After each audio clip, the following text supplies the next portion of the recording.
오늘은 양인쌀에 대해서 한번 알아보도록 할게요. 양인쌀의 뜻부터 설명을 드리면 이 양은 동물 중에서 양을 뜻해요. 이 양자 다들 아시죠? 그리고 요 인은 칼날할 때 인을 씁니다. 그래서 양을 잡는 칼이다 이런 뜻을 가지고 있어요.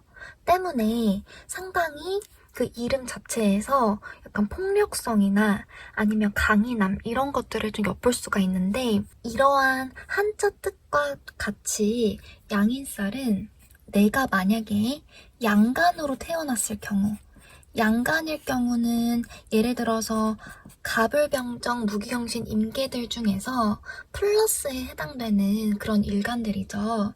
내가 만약에 간목이나 아니면 병화, 무토, 경금, 임수로 태어났다라고 할 때는 12운성, 12가지 별의 기운을 나타낸 게 있어요. 각 지지별로 천간마다 12가지 별의 기운으로 이제 분류를 해놓은 게 있는데, 그 12운성이 양간일 때는 제왕지에 해당이 됩니다. 제왕지는 이 말 그대로 가장 에너지가 폭발적일 때를 의미를 해요. 12가지 그런 기운의 흐름에서 에너지가 왕에 올랐다, 제왕이다, 가장 폭발적이다, 가장 피크를 찍었다, 이렇게 이해를 하시면 되는데요. 양간일 경우는 제왕지일 때 양인살에 걸리고, 내가 음간으로 태어났어요. 음간은 을목, 정화, 기토, 신금, 계수가 되는데, 이 음간으로 태어났을 때는 관대지를 만났을 때 양인살에 걸리게 됩니다. 관대지는 인간의 인생 흐름으로 봤을 때 10대, 질풍노도의 시기를 의미를 해요. 따라서 상당히 에너지가 어디로 튈지 모르고 엄청 강한 그러한 에너지를 내포하고 있는데요. 음간도 이러한 관대지에 해당되는 지지를 만났을 때 양인살에 걸리게 됩니다. 그러면 양간분들은 어떤 글자를 만나야 되냐? 간목분들은 묘목을 만날 때 양인살에 걸리고요. 병화는 오화, 무토는 오화. 병화와 무토 같은 경우는 화토 동법으로 해서 똑같이 오화를 만날 때 양인살에 걸리고, 경금은 유금을 만날 때 양인살에 걸려요. 그리고 임수는 자수를 만날 때 양인살에 걸린다, 이렇게 이해를 하시면 되고요. 음간 같은 경우는 을목분들은 진토를 만날 때, 정화분들은 미토를 만날 때, 기토분들은 미토를 만날 때. 정화와 기토 모두 병화와 무토와 똑같이 화토 동법으로 해서 화와 토는 같이 가거든요. 그래서 양인살도 똑같이 미토에서 걸리는 모습이고요. 신금은 술토를 만나면 양인살에 걸리고, 계수는 축토를 만나면 양인살에 걸리게 됩니다. 제가 말씀드렸듯이 양간은 제왕지, 그래서 간목이 묘목, 병화가 오화, 이렇게 쭉 얘네들을 만났을 때 이 양간들이 제왕지에 걸리는 거고요. 음간은 얘네들이 이 진토, 미토, 술토, 축토를 만났을 때 관대지에 걸리게 되는 건데, 제왕지와 관대지 모두 에너지가 상당히 폭발적이고 강한 그런 12운성이기 때문에, 이렇게 양인살을 사주에 가지고 있다면 개인의 에너지가 엄청 강하다, 개인의 에너지가 엄청 강하고 뚝심과 독립심이 상당히 강하다, 이렇게 볼 수가 있어요. 따라서 이 뚝심과 독립심을 배경으로 추진력도 엄청 강하겠죠. 어떤 일을 밀고 나가는 그런 추진력이 강하기 때문에 양인살을 사주에 하나 가지고 있거나 그 이상 가지고 있는 분들 같은 경우는 리더 역할이 가장 잘 맞아요. 그래서 양인살을 사주에 좀 많이 가지고 있고, 그리고 사주가 비겁과 식상으로 예를 들어 이루어져 있다라고 했을 때는 더더욱이 이러한 리더 역할, 어떤 조직 안에 속해서 윗사람의 말을 따르는 그러한 역할은 내가 잘 맞지 않고 답답하고요. 리드하는 그런 역할이 훨씬 더 잘 맞는 그런 진로라고 볼 수가 있어요. 그래서 제가 본 분들 중에서 양인살을 가지고 있는 그런 진로, 직업은 영화 감독을 하는 분도 봤고요. 약간 감독같이 영상 작업을 할 때 내가 리드를 해나가고 주변 사람들을 통솔하는 그런 역할, 혹은 CEO 있죠. CEO라고 해서 좀 나이가 들었을 때는 당연히 뭐 CEO나 큰 회사를 당연히 운영을 하시겠지만 젊은 분이었기 때문에 스토어를 운영하는 그런 분이었어요.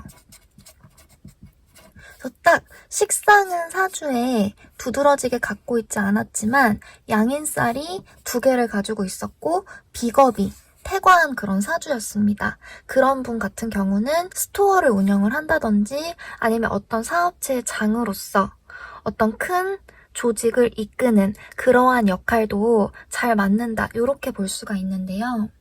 이러한 특징들, 개인의 에너지가 엄청나게 강하고 뚝심과 독립심과 추진력이 있는 이러한 성향을 가장 잘 만족시키는 십성은 비겁이라고 볼 수가 있어요. 그래서 내가 만약에 사주에 이러한 양인을 가지고 있을 경우에 비겁의 십성적인 특징이 훨씬 강해졌다, 이렇게 볼 수가 있는데요.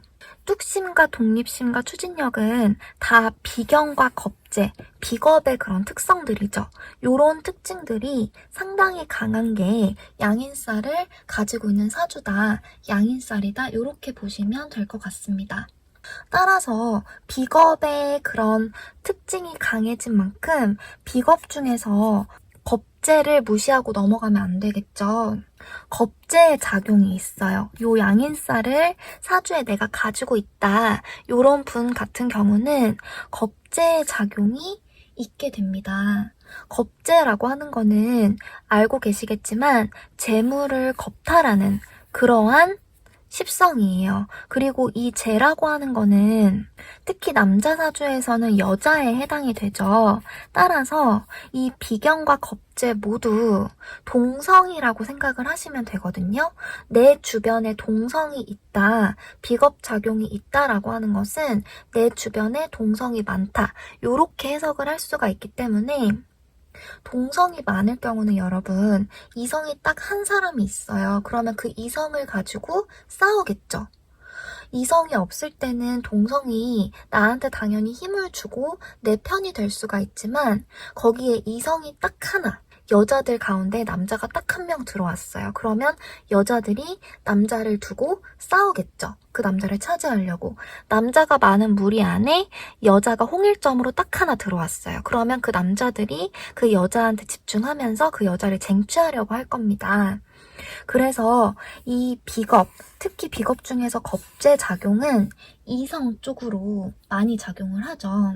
그래서 이런 양인살을 갖고 있는 분들은 재물과 이성운에서 약간 불리한 그런 특징을 나타내요. 특히 인생 초반에는 경험이 많이 없기 때문에 이러한 재물과 이성 부분에서 내가 많이 빼앗겨요. 빼앗긴다. 하지만 중년 이후 때에 따라서는 경험이 많을 경우는 초년에도 해당이 되겠죠. 내가 처음에는 빼앗기다가 점점 이러한 경험이 쌓이면 쌓일수록, 뒤로 가면 갈수록 경험이 쌓이면서 내가 빼앗는다, 이러한 능력도 겸비하게 되는 게 양인살이에요. 그래서 양인살은 어쩔 수 없이 주변에 인간관계 마찰, 비겁의 특징을 갖는다고 했기 때문에 주변에 사람이 좀 많이 꼬일 수가 있어요. 이성관계라든지 인간관계 부분에서 마찰이 일어나고 좀 험난해요. 그러다 보니까 주변 환경이.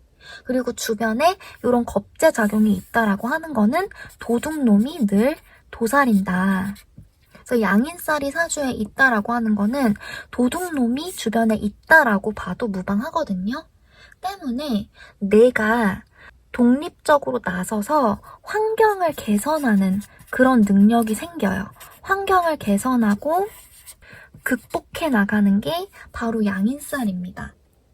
그래서 양인살은 프로페셔널한 그런 살이다. 이렇게도 이야기를 해요. 내가 환경을 개선하고 극복을 하다 보면은 내가 일을 하고 있는 그 분야 혹은 내가 가지고 있는 그런 기술, 이러한 분야에서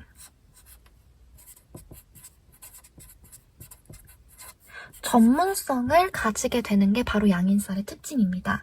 이게 현대사회에서는 상당히 두드러지고 중요하게 보셔야 되는 특징이에요. 양인살은 현대사회에서는 이러한 비겁의 특징을 바탕으로 처음에는 겁제작용이 크기 때문에 내가 빼앗기다가 결국에는 경험을 많이 쌓아서 내가 직접 빼앗는 그러한 입장이 되기도 하고요. 따라서 이러한 것들을 바탕으로 환경을 개선하고 극복해 나가는 특징들이 많기 때문에 결국에는 내가 속해 있는 분야에서 프로페셔널함, 즉 전문성을 띠게 된다. 이렇게 이해를 하시면 좋을 것 같아요. 이성관계 부분에서 조금 더 보충 설명을 드리면 예를 들어서 내가 임자일주라고 볼게요. 임자일주 분들은 여성분들과 남자분들 할 거 없이 여성은 관성을 이제 무토와 기토로 쓰죠. 임자일주 분들은. 근데 무토와 기토가 12운성 쪽으로 해서 절지와 태지에 놓이게 돼요. 그리고 남자분들도 병화와 정화를 이제 임자일주 분들은 재성으로 써요. 병화와 정화가 임자일주 분들의 여자 기운인데 이 병화와 정화 모두 절태지에 놓이다 보니까 이성운 쪽으로 기본적으로 좀 불리한 게 이 양인살이라고 보시면 되거든요. 그래서 다른 일주들도 다른 뭐 임자일주나 무오일주나 병오일주 모두 좀 이성운이 불리하다 이렇게 볼 수가 있어요. 그래서 이성운이 불리한 부분은 좀 참고로 해주시고 그래서 그 이성운 부분도 결국에는 내가 좀 빼앗길 수 있거든요. 근데 그것도 결국에 좀 터득해서 인간관계 그런 스킬이나 이제 빼앗긴 그런 경험을 토대로 내가 또 빼앗기도 하는 거죠. 그런 부분도 생각을 해보시면 좋을 것 같고 따라서 이 양인살을 사주에 가지고 있는 분들 같은 경우는 정복심과 소유욕도 상당히 많아요. 내가 빼앗기다 보니까 내가 뺏어 오기도 한다고 했죠. 따라서 정복심과 소유욕도 많고 그 부분은 이성운 쪽으로도 같이 연결을 해서 생각을 하시면 좋을 것 같고요. 요 음간분들은 특히 관대지에 속한다고 했잖아요. 아까 제가 관대지는 10대 질풍노도의 에너지를 가지고 있다고 했어요. 그래서 따라서 이 양인살은 무모함을 상징을 하기도 합니다. 그래서 이 무모함을 바탕으로 계속 이 독립심과 뚝심과 추진력 이런 특성을 한데 섞어서 계속 도전하고 앞으로 나아가는 그런 에너지라고 볼 수가 있는데요. 이런 좀 무모함이 섞여 있다 보니까 양인살을 가지고 계신 분들은 지금 이 인이 칼에 해당이 된다고 했죠. 그래서 사고랑 부상과 수술수 이런 것들을 좀 조심을 하셔야 돼요. 그래서 양인살을 사주에 가지고 계신 분들은 사고, 부상, 수술수 이런 부분을 약간 액땜을 하시면 좋은데 어떻게 액땜을 하면 좋냐. 약간의 그런 뭐 성형이라든지 아니면 내가 인생을 살아가면서 양인살 같은 경우는 지금 이게 칼 자체가 한자로 들어있잖아요. 그래서 이왕에 수술을 할 거면 큰 수술을 하기보다는 작은 수술을 할 수 있을 때 그냥 무조건 하세요. 좀 수술수가 내가 들어왔는데 내가 좀 신체적으로 견딜만 하고 좀 그게 큰 수술수가 아니라 좀 작은 수술수다라고 했을 때는 양인살 가진 분들은 무조건 좀 하시는 게 좋습니다. 그래서 성형이나 아니면은 간단하게 좀 칼을 대는 시술 같은 것도 하시면 괜찮아요. 그래서 이런 부분들로 양인살을 좀 액땜을 할 수 있다. 이것도 잘 기억을 해두시면 좋을 것 같아요. 그래서 오늘은 양인살에 대해서 알아봤어요. 오늘 영상도 도움이 되셨으면 좋겠고 제 영상이 단 1이라도 도움이 되셨다면 좋아요와 구독 버튼 꼭 눌러주세요. 다음에 더 좋은 영상으로 찾아뵙도록 하겠습니다.